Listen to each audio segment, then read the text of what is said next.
EGR cooler. Essentially, we have a coolant temp sensor going into here to measure the coolant temp.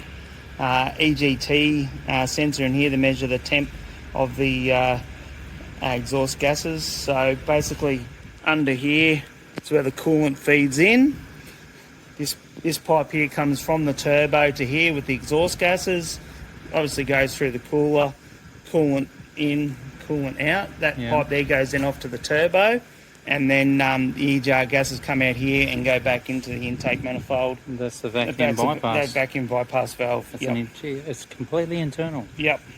I want to know that. Yep. So I was looking for an external one on these. Yep. And that's the EGR valve itself. Yeah, look at the shit coming out. That's dirty. Dirty. Interesting.